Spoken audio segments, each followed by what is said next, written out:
CPI സംസ്ഥാന secretary യോഗത്തിനിടെ വെച്ചാണ് ചർച്ച നടത്താൻ സന്നദ്ധത അറിയിച്ച് മുഖ്യമന്ത്രിയുടെ വിളി വന്നത്.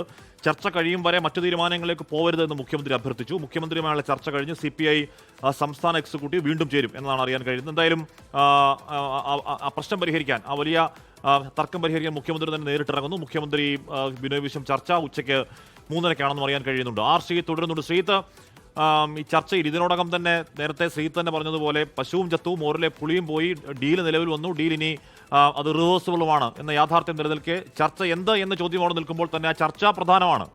ശ്രീജിത്ത്,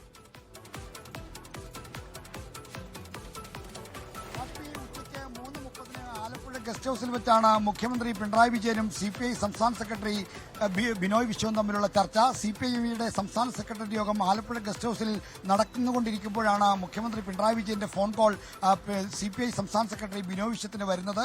യോഗത്തിനിടയ്ക്ക് വെച്ച് തന്നെ ബിനോയ് വിശ്വം മുഖ്യമന്ത്രിയുമായി സംസാരിച്ചു. ഉച്ചയ്ക്ക് നമ്മൾ തമ്മിൽ കാണും എന്നാണ്, 3:30 നമ്മൾ തമ്മിൽ കാണാം എന്നാണ് മുഖ്യമന്ത്രി ബിനോയ് വിശ്വത്തോട് പറഞ്ഞത്.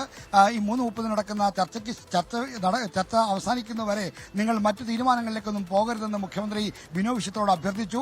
അങ്ങനെയാണ് ഇപ്പോൾ CPI സംസ്ഥാന സെക്രട്ടേറിയറ്റ് കാര്യമായ തീരുമാനങ്ങളൊന്നും എടുക്കാതെ പിരിഞ്ഞിരിക്കുന്നത്. നിലവിലുള്ള സ്ഥിതി അവലോകനം ചെയ്തു. എന്നാൽ ക്യാബിനറ്റ് യോഗത്തിൽ നിന്ന് വിട്ടുനിൽക്കാനുള്ള മുൻ തീരുമാനത്തിലടക്കം ഇപ്പോൾ മാറ്റം വരുത്തിയിട്ടില്ല. ചർച്ചയ്ക്ക് ശേഷം വീണ്ടും CPIയുടെ മുഖ്യമന്ത്രിയുമായുള്ള ചർച്ചയ്ക്ക് ശേഷം വീണ്ടും CPIയുടെ സംസ്ഥാന സെക്രട്ടേറിയറ്റും സംസ്ഥാന എക്സിക്യൂട്ടീവും ചേരും. 3:30 ചർച്ചയാണിപ്പോൾ ഏറ്റവും നിർണായകമായ ഒന്നായി മാറിയിരിക്കുന്നത്. LDFൽ പ്രധാനപ്പെട്ട തർക്കവിഷയമായി മാറിയിരിക്കുന്ന PMC പദ്ധതിയുടെ കാര്യത്തിൽ മുഖ്യമന്ത്രി മുന്നോട്ട് വെക്കുന്ന സമവായ നിർദ്ദേശം എന്താണ് എന്ന് 3:30 ചർച്ചയിൽ അറിയാം. ഈ നിർണായക ചർച്ചയ്ക്ക് ശേഷമായിരിക്കും CPI തങ്ങളുടെ നിലപാട് ആലോചിക്കാൻ വീണ്ടും സംസ്ഥാന സെക്രട്ടേറിയറ്റും എക്സിക്യൂട്ടീവും ചേരുന്നത്. എന്തായാലും എക്സിക്യൂട്ടീവ് ഇന്ന് ഒരു ദിവസം മുഴുവൻ നീളുന്ന ഒരു നടപടിയായി മാറുമെന്ന കാര്യം ഏതാണ്ട് ഉറപ്പിക്കാവുന്ന സ്ഥിതിയാണ് ഇപ്പോഴുള്ളത്. എന്നാലും ഹാഷ്മി സൂചിപ്പിച്ച പോലെ എന്ത് സമവായമാണ് ഇനി ഉണ്ടാകാനുള്ളത് എന്ന ചോദ്യം ഇപ്പോഴും പ്രസക്തം. അതായത് ധാരണാപത്രത്തിൽ നിന്ന് പിന്നോട്ടില്ലാതെ എങ്ങനെയാണ് കാര്യങ്ങൾ മുന്നോട്ട് പോവുക? ഈ LDFനെയും മന്ത്രിസഭയെയും ഇരുട്ടിൽ നിർത്തിയ തീരുമാനത്തിന് മുഖ്യമന്ത്രിക്ക് എന്ത് ന്യായീകരണമാണ് CPIയോട് പറയാനുള്ളത് എന്നാണ് ഇനി കേരളം കാത്തിരിക്കുന്നത്.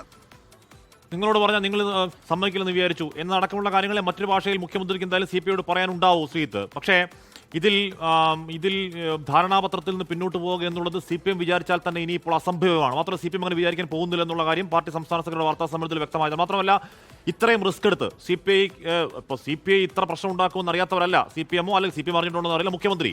അപ്പോൾ അതിൽ പിന്മാറ്റം അസാധ്യമാണ് എന്നറിവിൽ CPI അതിപ്പോൾ ആലോചിക്കുന്നുണ്ട്. ഒരു പ്രശ്നപരിഹാരത്തിന് ഏതളവിൽ വരെ അനുനയപ്പെടാം, ഏത് ഫോർമുല വന്നാൽ സ്വീകരിക്കാം എന്നൊരാലോചന CPIക്ക് ഉണ്ടോ ശ്രീജിത്ത്? ഹാഷ്മി, ഇപ്പോൾ അത്തരം കാര്യങ്ങൾ എന്താണ് മുഖ്യമന്ത്രി ചർച്ചയിൽ മുന്നോട്ട് വെക്കാൻ പോകുന്ന നിർദ്ദേശം എന്നത് എന്നെ ആശ്രയിച്ചായിരിക്കും CPIയുടെ അടുത്ത നിലപാട്.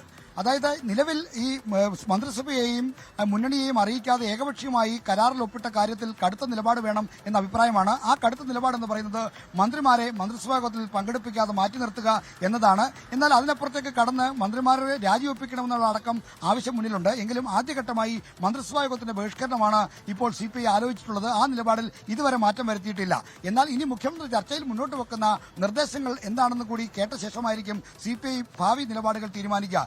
എങ്കിലും ഈ CPM ആകട്ടെ PMC പദ്ധതിയിൽ നിന്ന് പിന്നോട്ടില്ല എന്ന കാര്യം അവർ വ്യക്തമാണ്. നയമല്ല, പണമാണ് പ്രധാനമെന്ന് ഭംഗ്യന്തരേണ പ്രഖ്യാപിക്കുകയും ചെയ്തിരിക്കുന്നു. ഇതോടൊപ്പം ഒരു കാര്യം കൂടി CPM കാണുന്നത് മുഖ്യമന്ത്രിയുടെ വ്യക്തിപ്രഭാവമാണ്.